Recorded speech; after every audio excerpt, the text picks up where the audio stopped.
Livro Paramahansa Yogananda. A autobiografia de um yogi contemporâneo. Capítulo 27. Fundação de uma escola de yoga em Ranchi.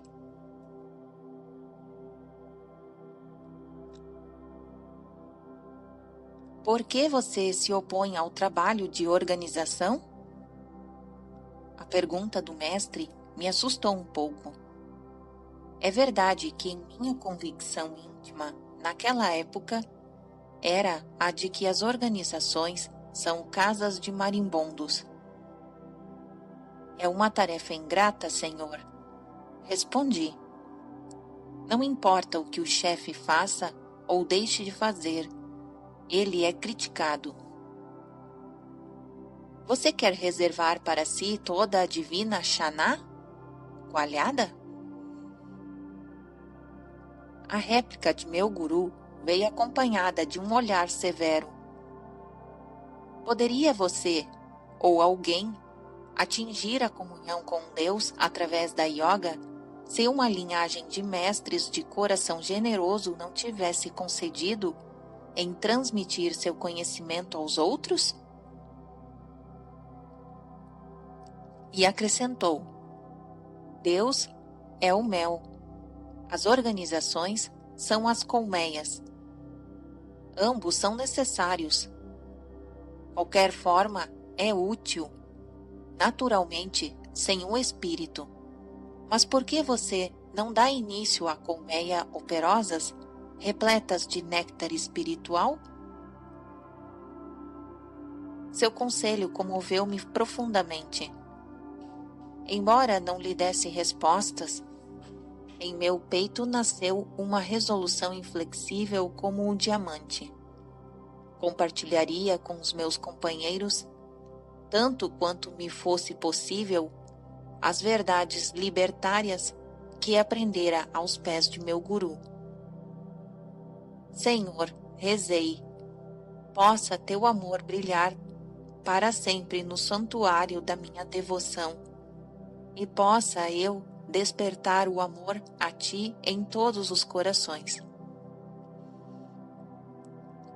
Em ocasião anterior, antes de meu ingresso na ordem monástica, Sri Yukteswar fizera uma observação inesperada.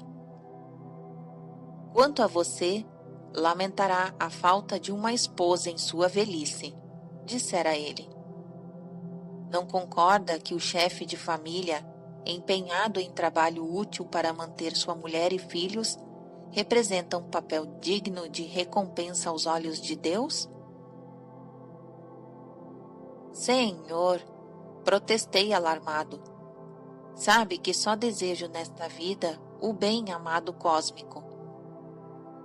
O mestre se rira com tanta jovialidade que compreendi terem sido as suas palavras pronunciadas simplesmente para me experimentar.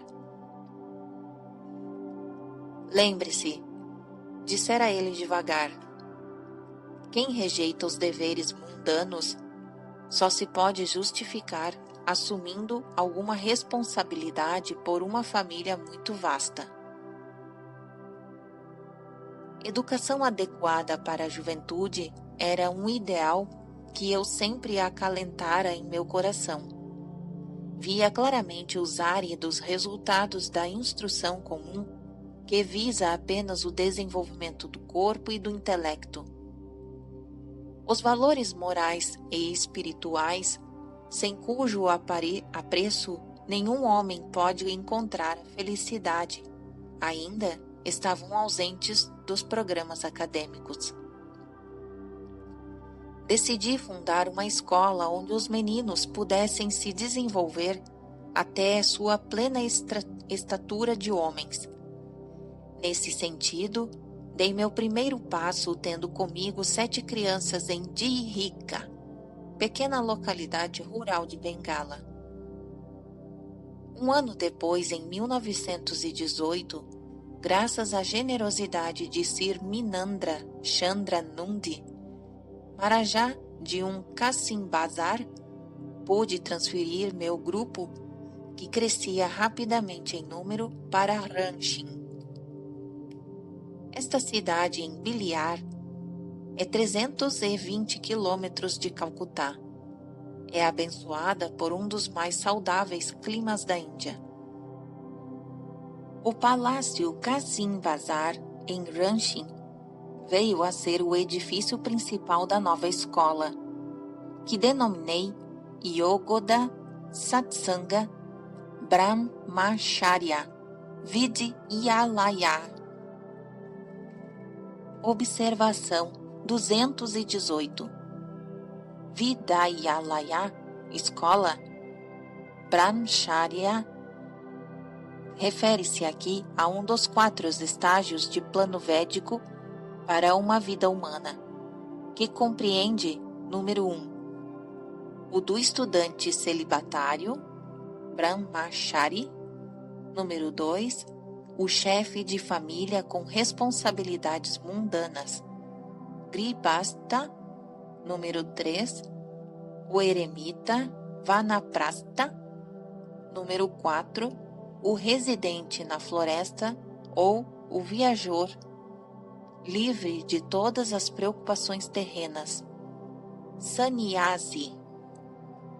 Este esquema ideal de vida, apesar de não ser amplamente seguido na Índia moderna, ainda tem muitos partidários devotos. Os 4 estágios são religiosamente levados a cabo sob a direção permanente de um guru. Outras informações sobre a escola de Ranchi podem ser encontradas no capítulo 40.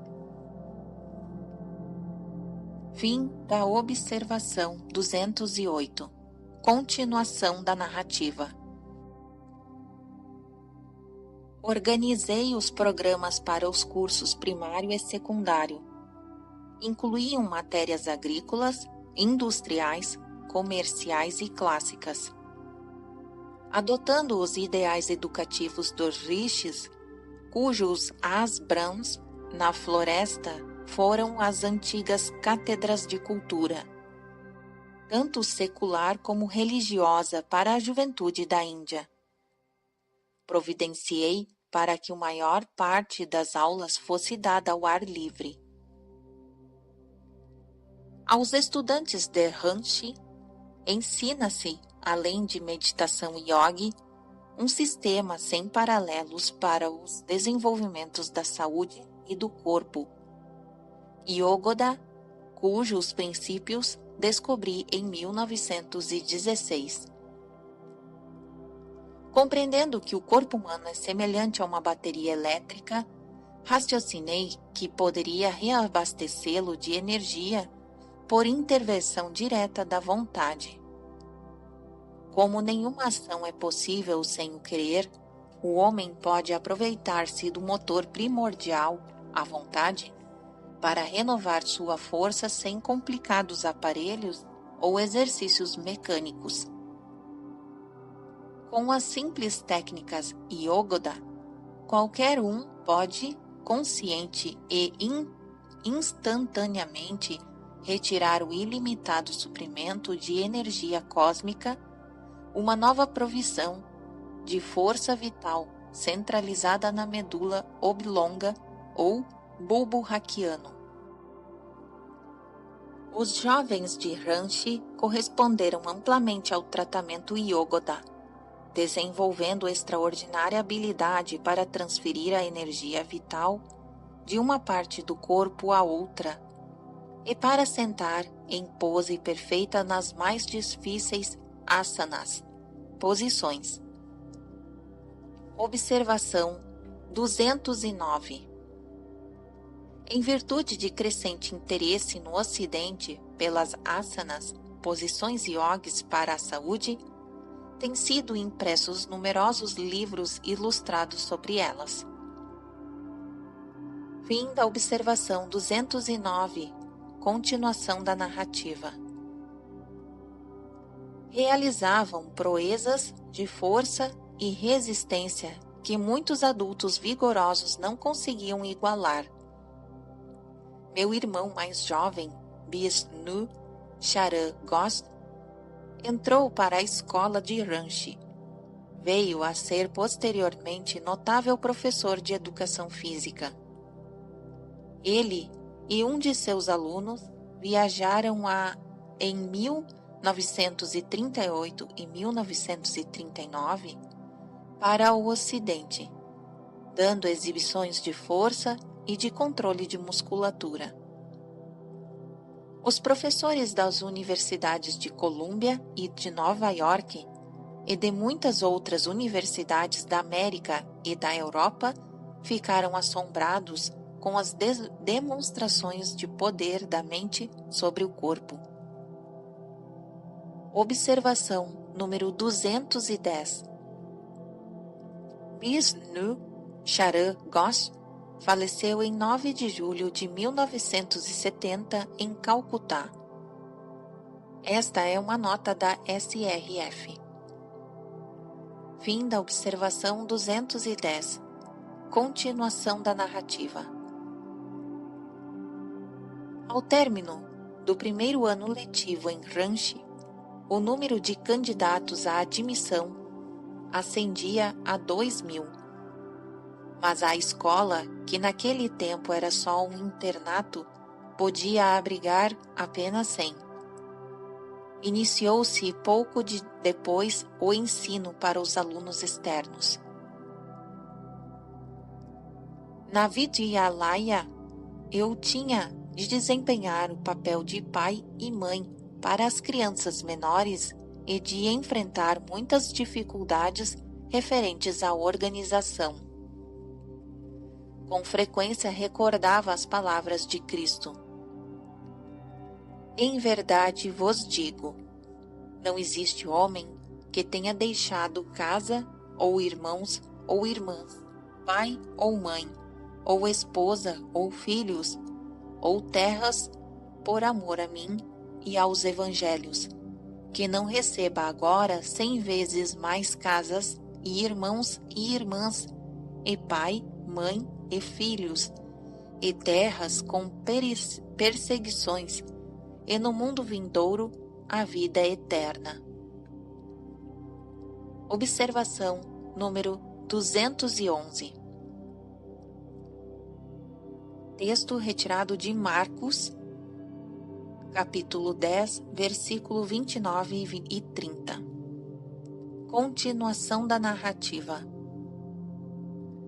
Sir Yukteswar interpretara estas palavras assim: o devoto que renuncia às experiências comuns da vida matrimonial e da educação dos filhos, a fim de assumir maiores responsabilidades em relação à sociedade em geral, 100 vezes mais agora, em casas e irmãos. Executa um trabalho frequentemente acompanhado pela perseguição de um mundo que não o compreende. Mas estas identificações com grupos maiores ajudam o devoto a superar o egoísmo que lhe trazem uma recompensa divina. Um dia meu pai chegou a Ranchi para me conceder uma bênção paternal, há muito tempo negada porque eu o magoara, ao recusar seu oferecimento de um cargo elevado na estrada de ferro em Bengala, Nagpur. Filho, disse ele, agora me reconciliei com a escolha que você fez na vida. Sinto alegria e contemplá-lo em meio a estes jovens felizes e vivas. Você pertence a isso, mais do que aos números sem vida dos horários de trens. Ele acenou para um grupo de 12 criancinhas, colocada aos meus calcanhares. Tive somente 8 filhos, observou, piscando um olho, mas sei como você se sente. Com 100 metros quadrados de terra fértil à nossa disposição, estudantes, professores e eu nos deliciávamos com períodos diários de jardinagem e de trabalho ao ar livre. Tínhamos diversos animais de estimação, inclusive um veadinho, ternamente idolatrado pelas crianças. Eu também amava o pequeno cervo, a ponto de permitir que ele dormisse em meu quarto. Ao raiar a madrugada, a criaturinha aproximava-se tropeçante em minha cama para uma carícia matutina. Um dia, quando certo negócio exigia minha atenção na cidade de Ranchi, alimentei o animalzinho mais cedo do que de costume. Disse aos meninos que não lhe dessem comida até meu regresso. Um deles, desobediente, lhe deu uma grande quantidade de leite. Ao voltar à tarde, tristes, novas me esperavam. O filhote de corça está quase morto devido à superalimentação. Em lágrimas coloquei o bichinho inanimado em meu colo. Orei piedosamente ao Deus para que a vida lhe fosse poupada. Horas depois, a pequena criatura abriu os olhos, ficou de pé e caminhou, muito fraca. A escola inteira gritou de alegria. Naquela noite, porém, aprendi uma lição profunda que jamais poderei olvidar. Eu permanecera velando o animalzinho até 2 horas da madrugada quando adormeci. O veadinho apareceu-me em sonho e me disse: Senhor, você está me segurando. Por favor, deixe-me ir. Deixe-me ir. Muito bem, respondi em sonho. Acordei imediatamente e gritei: Meninos, o veadinho está morrendo. As crianças correram para junto de mim. Precipitei-me para o canto do quarto onde colocara o animalzinho querido.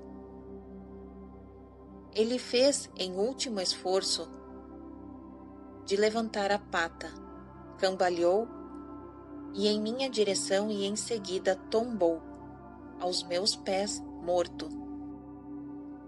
De acordo com o karma de um grupo que guia e regula o destino dos animais, o prazo de vida do veadinho chegara ao fim, e ele estava pronto para progredir a uma forma mais elevada. Entretanto, com meu profundo apego, que mais tarde reconheci ser egoísta, e com minhas preces fervorosas, eu conseguira reter aquela vida nas limitações da forma animal, enquanto sua alma lutava por se desembaraçar. A alma do veadinho fez a sua súplica em sonho, porque sem minha amorosa permissão, ele não podia ou não queria partir. Assim, eu concordei e ele se foi. Toda a tristeza me abandonou. Compreendi mais uma vez que Deus quer que seus filhos amem a cada coisa como uma parte dele e não sintam ilusoriamente que a morte é o fim de tudo. O homem ignorante vê apenas o muro intransponível da morte, ocultando para sempre os amigos queridos. Mas o homem sem apego, o que ama os outros como expressões do Senhor, compreende que na morte os seres amados apenas regressaram para um hausto de alegria em Deus. A escola de Ranchi cresceu de pequenos e simples alicerces até Lima instituição, hoje perfeitamente reconhecida em Bihar e em Bengala. Muitos de seus departamentos são sustentados por contribuição voluntária de pessoas que se regozijam em perpetuar os ideais educativos dos rishis. Ramos florescentes da escola estabeleceram-se em Midinapore e Lanksmanpur. A sede de Ranchi mantém um departamento médico que fornece gratuitamente consultas, remédios e outros serviços profissionais aos pobres da localidade. O número de pessoas tratadas sobe, em média, a mais de 18 mil por ano. A Vidyala Yaya salientou-se também nas competições esportivas, e quanto ao campo de estudos clássicos e científicos, muitos diplomados por Ranchi distinguiram-se posteriormente na carreira universitária. Nas 3 últimas décadas, a escola de Ranchi teve a honra de receber a visita de muitos homens e mulheres eminentes dos 2 hemisférios do mundo. Swami Pranambananda, o santo dos 2 corpos, de Benares, esteve em Ranchi pelo espaço de alguns dias em 1918. Ao ver as pitorescas aulas sobre as árvores e à noite, os meninos sentados imóveis durante horas em meditação yogi, o grande mestre comoveu-se profundamente.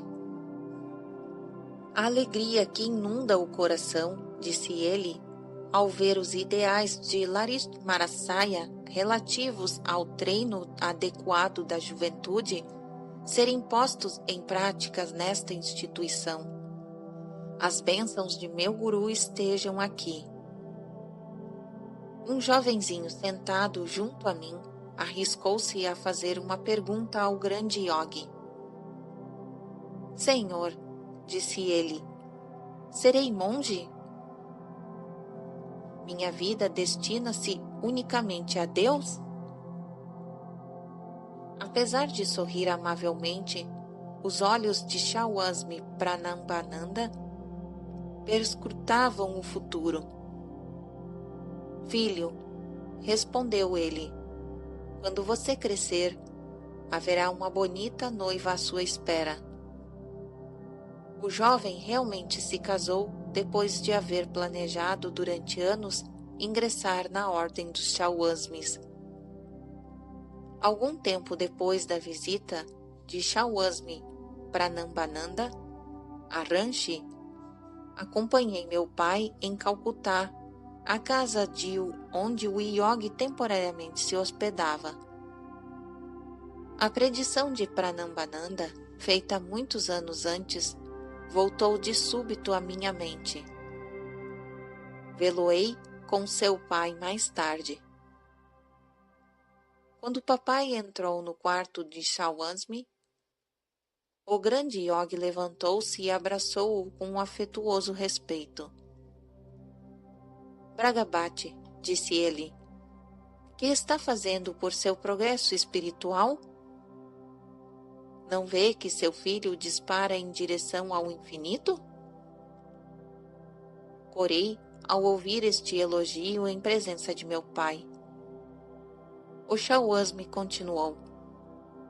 Recorda-se com que frequência nosso abençoado guru costumava dizer: Banat, Banat, Ban, Chai. Observação 212. Um dos comentários favoritos de Larismarasaya, com o qual ele encorajava seus discípulos a perseverarem em meditação, literalmente significa fazendo, fazendo, algum dia feito.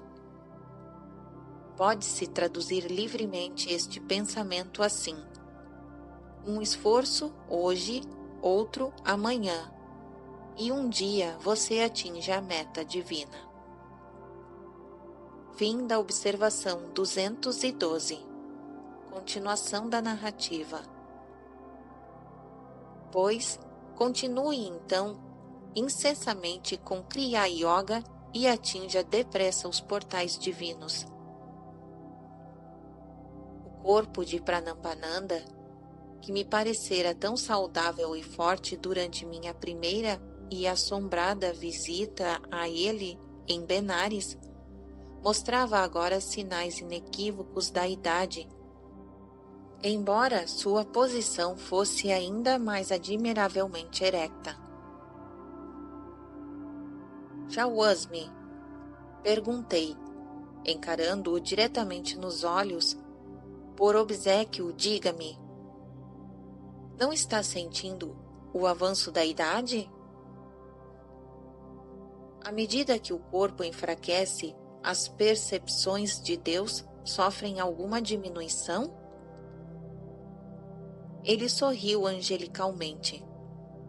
O bem-amado está comigo, agora mais do que nunca.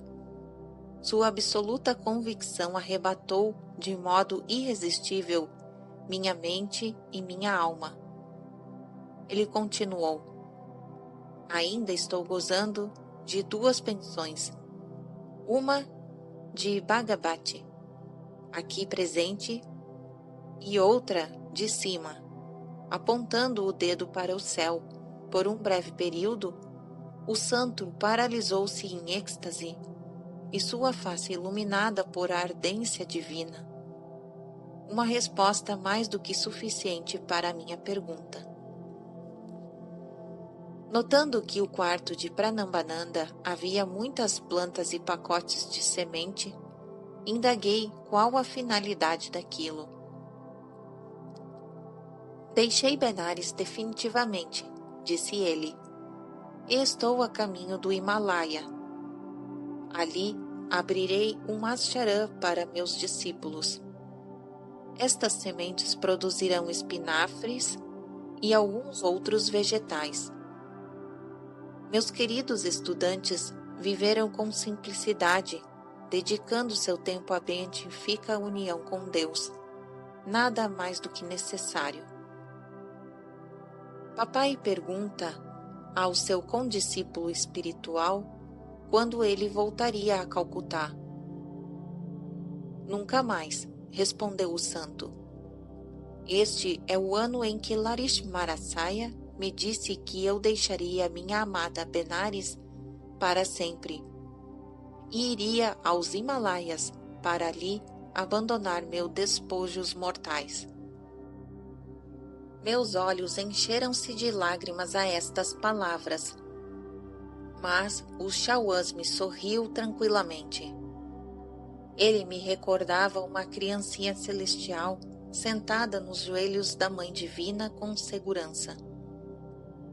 O peso dos anos absolutamente não prejudicou a posse absoluta dos supremos poderes espirituais e de um grande yogi. Ele é capaz de renovar seu corpo à vontade. Às vezes, entretanto, não se preocupa em retardar o processo de envelhecimento, mas permite que seu karma se esgote em plano físico, dispondo de seu corpo atual como uma estratagema para economizar tempo e excluir a necessidade de eliminar uma nova encarnação, quaisquer vestígios remanescentes de karma. Meses depois, encontrei um velho amigo, Sanandan, um dos discípulos íntimos de Pranambananda. Meu adorável guru já se foi, disse-me entre soluços. Ele estabeleceu um eremitério perto de Rishikesh, que nos deu afetuoso treinamento. Quando estávamos bem instalados e fazíamos rápido progresso espiritual em sua companhia, propôs um dia alimentar uma enorme multidão de Rishikesh. Perguntei por que motivo ele queria um número tão grande. Esta é a minha última cerimônia festiva, disse ele. Não entendi todas as implicações de suas palavras. Pranambananjai ajudou a cozinhar grande quantidade de comida. alimentamos cerca de 2.000 convidados. Depois do festim, sentou-se numa plataforma alta e fez um inspirado sermão sobre o infinito. Ao finalizar a visita de milhares de pessoas, voltou-se para mim, que me sentara atrás dele no estrado, e contra o seu costume, falou-me em tom enérgico. Sanandan, prepare-se, vou dar um pontapé na carcaça. Observação 213. Isto é, abandonar o corpo. Continuação da narrativa. Após um silêncio atordoante, gritei desesperadamente: Mestre, não faça isso! Por favor, não faça! A multidão permaneceu em silêncio, curiosa pelo que se dizia. Pranambananjai sorriu para mim, mas seus olhos já avistavam a eternidade. Não seja egoísta, disse ele, e não chore por mim. Durante muito tempo servi alegremente a todos. Agora rejubile-se e deseje-me a velocidade divina. Vou me encontrar com o bem-amado cósmico. Num sussurro, Pranambananjai acrescentou: renascerei em breve. Depois de gozar por um curto período de bem-aventurança divina, voltarei à Terra para me reunir a Babaji. Observação 214. Guru, ainda vivo, de Larish Marasaya. Veremos isso no capítulo 33. Continuação da narrativa. Você saberá logo mais quando e onde minha alma voará para a gaiola de um novo corpo. Mais uma vez ele gritou: Sanandan, aqui dou um pontapé na carcaça por meio da segunda Kriya Yoga. Observação 215. A segunda Kriya, ensinada por Larish Marasaya, permite ao devoto que a dominou sair do corpo e a ele regressar conscientemente em qualquer momento. Yogis adiantados usam a segunda técnica de Kriya durante a última saída e da morte, um momento em que eles invariavelmente conhecem de antemão. Os grandes yogis entram e saem do olho espiritual, estrela de prana, a porta da salvação. Cristo disse: Eu sou a porta. Através de mim, qualquer homem que entre será salvo, e entrará e sairá e achará pasto. O ladrão, maia ou ilusão, só vem para roubar, matar e destruir. Eu, a consciência crística, vim para que eles tenham vida e para que a tenham abundante. Trecho de João 10, versículo 910. Descreverei meu encontro com Kesrasbananda no capítulo 42. Fim da observação 215. Continuação da narrativa. Ele contemplou o mar de faces diante de nós e teve um gesto de bênção. Dirigindo sua visão internamente para o olho espiritual, meu guru imobilizou-se. Enquanto a multidão espantada supunha que o santo meditasse em êxtase, já ele abandonara o tabernáculo de carne e abismara sua alma na vastidão cósmica. Os discípulos tocaram-lhe o corpo, assentando na posição de lótus, mas já não acharam o calor da vida. Só restava uma estrutura rígida. O inquilino procurara refúgio nas praias da imortalidade. Quando Sanandan terminou sua narrativa, pensei: abençoado santo, de 2 corpos. Foi dramático na morte como fora na vida. Perguntei onde Pranambananda renasceria. Considero essa informação uma confidência sagrada, respondeu Sanandan. Eu não a revelarei a ninguém. Talvez você venha a descobrir por outras vias.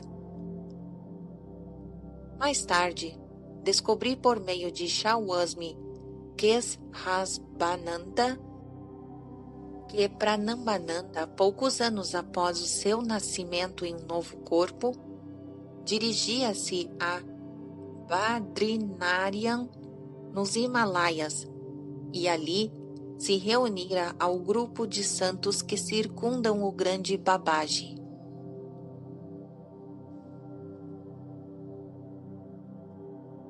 Fim do capítulo 27.